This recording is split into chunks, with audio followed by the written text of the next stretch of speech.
Avec la Massif, économisez en changeant d'assurance de prêt immobilier. Conditions sur massif.fr. La Massif présente Sud Radio, parlons IMO, ça vous concerne. Sylvain Lévy-Valency. Merci Jean-Marie Grégoire. Cette semaine, nous avons eu, comme chaque semaine maintenant, et vous êtes de plus en plus nombreux, on redonne le numéro de téléphone 0800 300 300.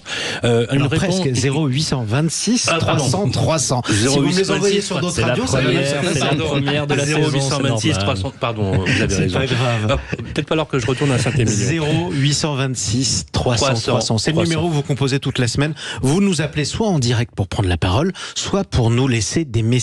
On les écoute et on vous rappelle. C'est ce qu'on a fait d'ailleurs avec Thomas, Sylvain. Absolument. On nous a posé une question sur le marché locatif, n'est-ce pas, Grégoire ? Oui, en fait, on a eu plusieurs questions sur la rentrée et du coup, je voulais en profiter pour faire un point sur ce marché locatif que vous mentionnez, un marché en tension, on l'a suffisamment dit, et je voulais du coup accueillir un spécialiste pour nous aider à y voir plus clair. On est avec Thomas Reynaud, vous êtes CEO et cofondateur de Garant.me. Bonjour Thomas. Bonjour à tous, merci de m'accueillir. Alors merci beaucoup Thomas d'avoir répondu à notre invitation. Est-ce que déjà vous pouvez nous présenter en quelques mots Garant.me s'il vous plaît ? Oui, pas de souci, je vais être rapide. Garant.me, c'est une entreprise que j'ai fondée il y a 7 ans avec un ami. C'est la solution qui facilite l'accès au logement pour des locataires, tout en sécurisant les revenus des propriétaires. Donc en gros, on joue le rôle de garant pour les locataires, qu'ils soient étudiants, salariés en période d'essai ou freelance par exemple. Et on les met en relation avec des agences immobilières. On a plus de 4000 agences avec qui on travaille. Alors Thomas, comment est-ce qu'on peut résumer, même si on en a parlé plusieurs fois, mais c'est bien que vous le disiez avec vos mots, comment est-ce qu'on peut résumer la situation du marché locatif en France ? C'est hyper dégradé en ce moment. C'était déjà dégradé au printemps, ça s'est accéléré sur l'été. On est en train de traverser une crise sociale qui est liée à l'accès au logement, parce que faut quand même se rappeler que l'accès au logement, c'est aussi l'accès aux études et l'accès à l'emploi. Pourquoi je dis que c'est dégradé ? On a plusieurs sources qui nous montrent que le nombre de biens disponibles à la location en France est en chute par rapport à l'année dernière. On va entre moins 20% dans le meilleur des cas dans certaines villes à moins 50%. Et surtout, ce qui est le plus étonnant, c'est qu'on pensait que Paris serait la ville la plus touchée par cette baisse à cause des JO. Mais en fait, Paris, on est plutôt autour de moins 30%. Puis on a des villes comme Marseille ou Lyon, on est à moins 40, moins 50% de biens disponibles. Rennes, on irait même jusqu'à moins 80% par rapport à l'année dernière. Waouh, c'est énorme. C'est énorme. Ça veut dire qu'on a quasiment doublé ou triplé parfois le nombre de candidats qui postulent pour un même appartement. On se retrouve sur des studios qui sont publiés sur des plateformes de recherche de logement. Et puis en quelques heures, vous avez 150, 250 candidats. Bien sûr, pour le locataire, c'est très difficile d'être sélectionné. Alors, vous Thomas, quand vous parlez du marché locatif, fréquemment vous parlez d'un marché en pleine révolution. Est-ce que vous pouvez nous dire pourquoi ?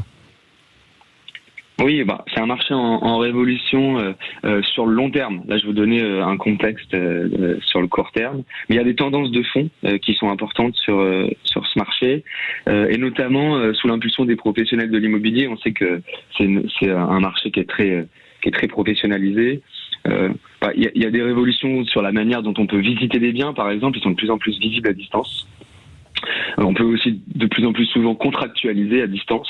Donc ça ouvre des opportunités à des gens qui ne peuvent pas venir visiter un bien dans la ville où ils vont chercher leur emploi ou vont commencer leurs études. Et puis surtout, la bonne nouvelle, moi je trouve, c'est que les attentes des propriétaires et des professionnels de l'immobilier sur le dossier d'un locataire évoluent. On n'est plus tellement sur le sacro-saint CDI qui gagne 3 fois longtemps du loyer. Il y a quand même des avancées. Il y a plus de flexibilité, vous trouvez ? Ils prennent conscience qu'on n'est plus dans la même époque, que les gens changent d'emploi plus souvent, qu'on est dans des situations plus précaires parfois, qu'il y a beaucoup de gens qui veulent vivent de manière indépendante, les fameux, ce qu'on appelle les freelances. Et donc, il y a une flexibilité qui commence à naître. Et puis, juste un mot d'ailleurs, en fait, l'ubérisation de la société avec ceux qui travaillent de manière indépendante, ça peut être des chauffeurs VTC.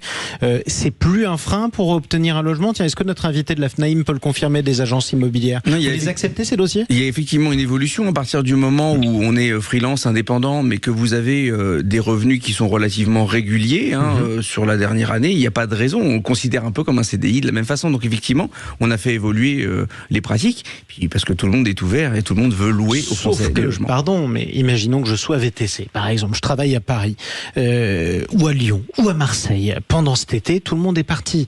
Il y avait moins de travail. Vous allez me dire que mes revenus sont pas réguliers, si c'est ça. En fait, on regarde quand même votre dernier avis d'imposition annuel. Si on lisse les revenus sur l'année, ça ne pose pas de difficulté. Oui, c'est pas une réaction effectivement à court terme. Mais je profite justement que Thomas Reynaud soit en duplex et Olivier sur le plateau. On nous pose la question justement, c'est qui sélectionne les dossiers ? Est-ce que c'est les compagnies d'assurance qui octroient des garanties du style garantie de loyer impayé? Et je sais que vous, Thomas Reynaud, vous en faites aussi également. Quand on est dans des mécanismes de garantie assurantielle, qui sélectionne les dossiers et qui fait le scoring de ces dossiers? Fut une époque, me semble-t-il, c'était les administrateurs de biens qui faisaient cette analyse-là. Est-ce que c'est encore le cas aujourd'hui, très concrètement? C'est toujours le cas. C'est toujours le cas. En fait, on a deux options. Quand on a une garantie loyer impayé, nous, en tant qu'administrateur de biens, on va vérifier le dossier et puis on va le valider, on prend le risque. Ou sinon, on envoie directement à l'assureur qui va nous valider le dossier, en respectant les critères de non-discrimination d'accès au logement, parce que le but, c'est quand même de l'ouvrir à tout le monde. Donc vous pouvez valider, vous gardez la main sur la validation d'un dossier. C'est le sens de la question. Oui. Thomas Reynaud, est-ce que c'est le cas pour vous? Oui, il y a trois regards qui sont jetés. Celui de l'assureur qui impose des grilles, celui de l'administrateur de biens qui fait la rencontre avec le locataire, et puis parfois même celui du propriétaire en dernière étape, parce que c'est quand même son appartement. J'allais dire là-dessus, nous, notre rôle en tant qu'assureur, c'est justement de faire bouger ces lignes. On a accès, grâce aux milliers de lots qu'on couvre, à des données statistiques qui nous permettent de faire bouger les lignes et d'embarquer les professionnels de l'immobilier et les propriétaires avec nous. Bien sûr. Dernière question. Avec Grégoire, on nous sollicite en permanence. C'est quoi le bon tuyau qu'on peut donner à nos auditeurs? Qu'est-ce qu'on peut leur dire là concrètement pour les aider? Est-ce qu'on peut les aider? Est-ce qu'on peut leur dire qu'est-ce qu'il faudrait faire là justement pour essayer de résoudre cette situation qui est catastrophique? Bon, déjà, ça va être plus facile à dire qu'à faire parce que la situation est vraiment difficile. Le premier conseil, je dirais, c'est attention aux arnaques. Elles n'ont pas diminué sur les plateformes alors qu'il y a moins de biens disponibles. Et donc, ça veut dire que pour 2 fois moins de biens disponibles par rapport à l'année dernière, vous avez autant d'arnaques. Donc beaucoup plus de chances de tomber dessus. Et à chaque fois, c'est pas pour vous prendre de l'argent, c'est bien plus souvent pour vous prendre vos documents. Donc vous avez l'impression que vous êtes face à un professionnel qui vous demande vos documents. Non, c'est pour faire de la fraude à l'identité. Mais après, si on veut maximiser ses chances d'être sélectionné, je dirais qu'il faut travailler la manière dont on présente son dossier. Donc d'abord qu'il soit prêt, ça c'est sûr. Les biens se louent dans la journée. En ce moment, dans la plupart des grandes villes, donc il ne faut pas attendre.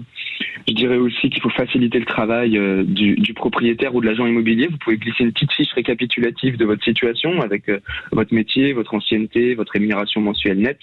Ça va aider la personne qui lit le dossier à aller plus vite. Et puis, si vous avez une version digitale du dossier et une version imprimée, ça permet de vous adapter à toutes les situations en fonction de la personne que vous rencontrerez. Je confirme. Merci beaucoup en tout cas. Merci et puis, Thomas. bon courage à tous ceux qui cherchent un logement en ce moment. Vous allez y arriver.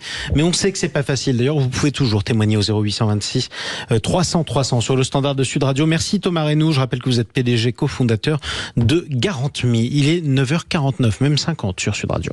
Sud Radio, parlons IMO, ça vous concerne. Avec la Massif, changez votre assurance de prêt immobilier et économisez. Conditions sur massif.fr.